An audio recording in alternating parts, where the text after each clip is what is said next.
As a comedian, I can make you laugh all day long. But as a black man, I want to make you think. Here's something that I wrote titled, Ashamed of Being Black. I found it hard growing up in America during the late 1960s. Especially if you were a young and confused black male such as myself who was ashamed of being black.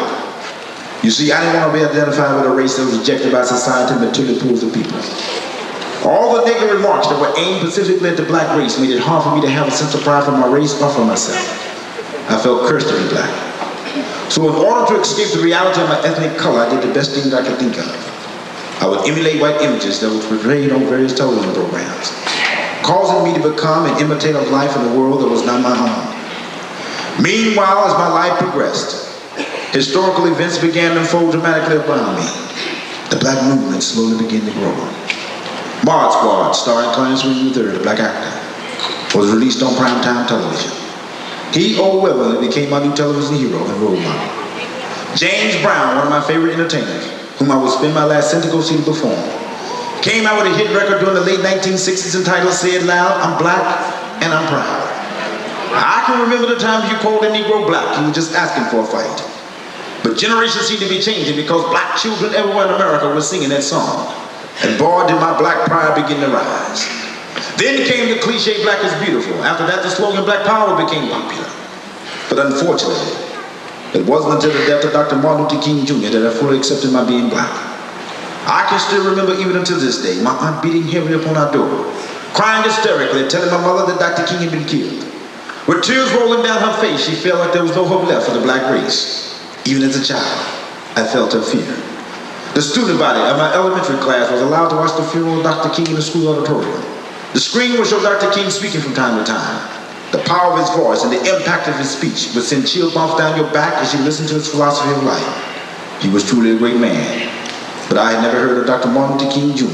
until his assassination on April 4th, 1968.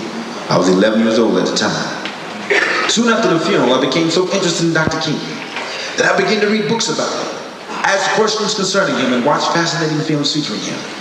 I suddenly felt his spirit deep within me to lead my people from the ruins of disrespect to the mountains of great hope. But I was so afraid to die. As I grew older, I began to study about other black leaders with whom I fell in love, Malcolm X. He reminded me so much of myself as a young black man trying to find roots and determined to get at the truth about life itself. He was so misunderstood by so many people because of his religion and the label that was placed upon him as the hate preacher.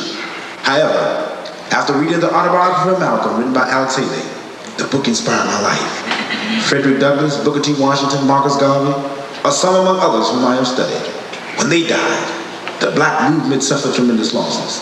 My curiosity began to broaden as I explored other areas of black events, which were smothered from the history pages of my school textbooks. Events about black achievements that never received the proper recognition they deserved. In order to properly inform a young black generation who was searching for identity, that not only did their ancestors provide the sweat and labor to build this great country we call America, but some of the brains and research as well. I was amazed to learn of outstanding accomplishments by black Americans such as Dr. Charles Drew, who developed the preserving techniques for blood transfusion, of Garrett A. Morgan, who invented both the gas mask and the traffic light, and Benjamin Banneker, a black scientist who helped plan Washington, D.C. These are just a few, but there are many other outstanding black Americans who have contributed greatly to America as well as the world. But before learning of these creative Americans, my view of my race was negative, feeling that we as a people never invented anything, that we were poor and ignorant, and only white Americans were superior. But my studies has proven me wrong. It is a fact that I'm black, and more than ever, I am proud to be black. I'm also an American, and I'm proud to be an American. But most rewarding of all, I'm a human being, and that's all I ever really wanted to be is me. Not black or white, but a human being judged not by the color of his skin, but rather by the content of his character. I'm Cecil Armstrong, better known as Shucky Ducky Quack Quack. Thank you very much.